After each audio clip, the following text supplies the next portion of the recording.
आज हम इस वीडियो में कंटिन्यू करेंगे सिमिलर ट्रायंगल्स। ये सिमिलरिटी क्राइटेरिया क्या है, लास्ट वीडियो में हम कर चुके हैं कि जो सिमिलर जो चीज़ें होती हैं वो क्या होती हैं। साइज डिफरेंट हो सकता है लेकिन शेप सेम होनी चाहिए, उसको हम सिमिलर बोलते हैं। शेप सेम होने का मतलब सिर्फ इतना है कि angles will be equal, A is equal to D, B is equal to E and C is equal to F and sides will be in the ratio, A B की ratio D E के साथ, B C की ratio E F के साथ, ए सी की ratio D F के साथ equal होनी चाहिए। इसको बोलेंगे हम सिमिलर। लेकिन इसके कुछ रूल्स हैं। अगर किसी दो ट्रायंगल्स को सिमिलर कब बोलेंगे, अगर तीनों एंगल इक्वल आ जाएं, हमें साइड्स का ना पता हो कि रेशो में है कि नहीं है, हम उसको भी सिमिलर बोल देंगे। इसको बोलेंगे ए सिमिलरिटी। ठीक है, अगर किसी साइड्स के एंगल इक्वल हैं तो हम उसको बोल देंगे वो सिमिलर है। तो CP/CT से कॉरस्पॉन्डिंग पार्ट से हम क्या करेंगे सिमिलरिटी से कि उसकी साइड्स रेशो में हो जाएंगी, जैसे कॉन्गट में करते थे।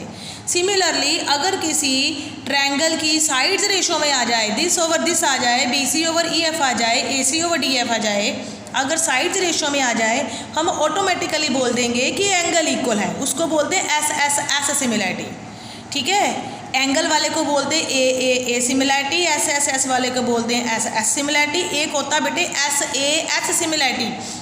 एस क्या है कि दो साइड्स रेशो में, जैसे AB ओवर DE, यहाँ से BC ओवर EF, इसके बीच वाला एंगल इक्वल आ जाए, B और E बीच वाला एंगल इक्वल आ जाए, उसको हम बोलेंगे साइड एंगल साइड सिमिलरिटी। कॉन्ग्रुएंटी नहीं, सिमिलरिटी।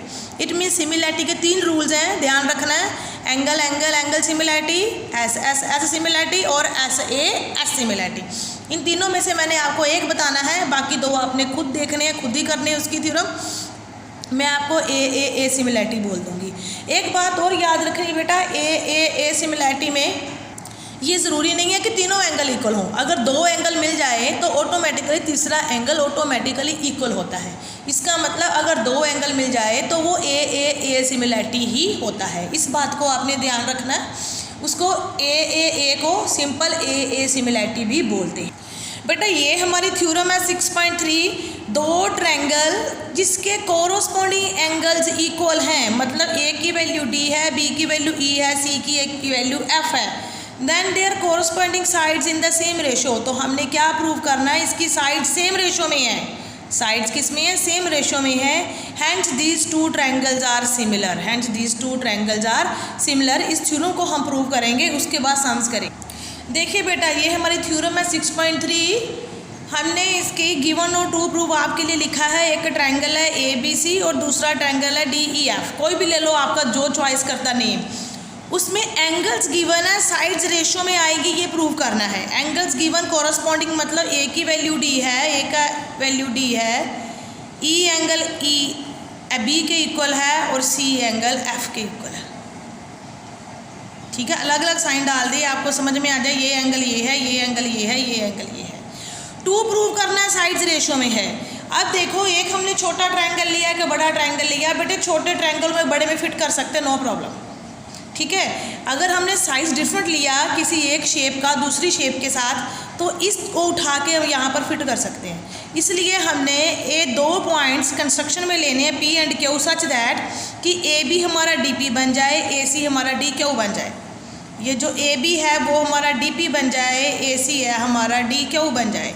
इस तरह से हमने कंस्ट्रक्शन लेनी है। कंस्ट्रक्शन में लिखना है take point P and Q on DE and DF such that AB की वैल्यू DP आ जाए, AC की वैल्यू DQ आ जाए।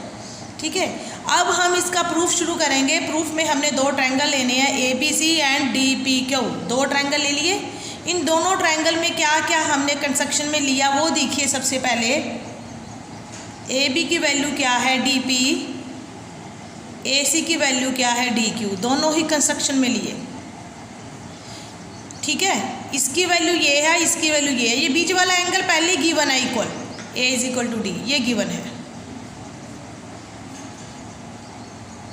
ये क्या आ गया, गिवन। तो ये तो ट्रायंगल कॉन्ग्रुएंट बन गए, SAS कॉन्ग्रुएंट रूल।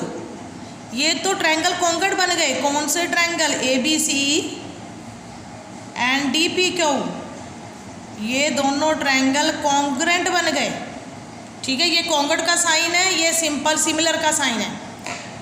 ठीक है, कॉन्ग्रेंट बन गए। अगर कॉन्ग्रेंट है तो CPCT से क्या होगा भाई, तो ये पुराना काम है हमारा छोटी क्लासेस का। CPCT से अगर एंगल कोई ट्रायंगल कोई कॉन्ग्रेंट है तो CPCT से B की वैल्यू P आनी चाहिए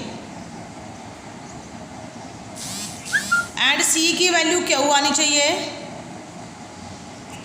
ठीक है, लेकिन गिवन क्या है, B की वैल्यू क्या गिवन है हमारे पास, E, गिवन से उतार दो। C की वैल्यू क्या गिवन है, B की वैल्यू E है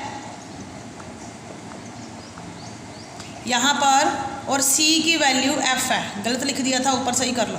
C की वैल्यू क्या है, F। C की वैल्यू क्या है, F। अब आप देखिए फ्रॉम सेकंड, B की वैल्यू P है बट B E गिवन है। B की वैल्यू P हमने प्रूव की, लेकिन गिवन क्या है, B की वैल्यू E। C की वैल्यू हमने क्यों प्रूव की, लेकिन गिवन क्या है, C की वैल्यू F। इसका मतलब B छोड़ दो, P और E इक्वल आ गए, Q और F इक्वल आ गए। यहाँ से B छोड़ दिया, P और E इक्वल आ गए, Q और F इक्वल आ गए। इट मीन्स ये कौन से एंगल हैं, कॉरस्पॉन्डिंग एंगल बन भी रहा है। ये एंगल इसके इक्वल आ गया, ये एंगल इसके इक्वल आ गया, ये आपस में इक्वल नहीं आ गए, तो इसका मतलब ये कौन से एंगल हैं, कॉरस्पॉन्डिंग एंगल्स हैं। ये कौन से एंगल हैं बेटा, कॉरस्पॉन्डिंग एंगल्स है ये। अगर कॉरस्पॉन्डिंग एंगल्स हैं तो इसका मतलब PQ must parallel to EF। अगर कोई लाइन कॉरस्पॉन्डिंग एंगल इक्वल आ जाए तो लाइंस पैरेलल होती हैं। अगर लाइंस पैरेलल हो तो कॉरस्पॉन्डिंग एंगल इक्वल होते हैं। यहाँ पर एंगल्स इक्वल आ गए पहले, तो इसका मतलब ये लाइन पैरेलल है। अगर पैरेलल है तो BPT हम कर चुके हैं। किसी भी ट्रायंगल में कोई लाइन पैरेलल है तो BPT क्या कहती है, यहाँ लिखो बाय BPT साइड्स रेशो में होंगी। तो हम क्या लिखेंगे, रेशो साइड, यहाँ पर दिस ओवर दिस नहीं लिखेंगे, दिस ओवर टोटल लिखेंगे, DP ओवर DE। क्या लिखेंगे, DP ओवर DE। यहाँ से लिखेंगे DQ ओवर DF, हमें यही चाहिए, DQ ओवर DF। बात समझ में आई। लेकिन DP की वैल्यू क्या है, कंस्ट्रक्शन में हमने DP क्या लिया, AB, DQ क्या लिया, AC। यहाँ अप्लाई करेंगे इसको, AB over DE is equal to AC over DF। ठीक है, अब देखिए हमारे पास क्या आ गया, ये AB ओवर DE, देखो AB ओवर DE, इधर AC over DF, AC over DF, यही तो प्रूव करना है। AB over DE, AC over DF, ये प्रूव करना है ना।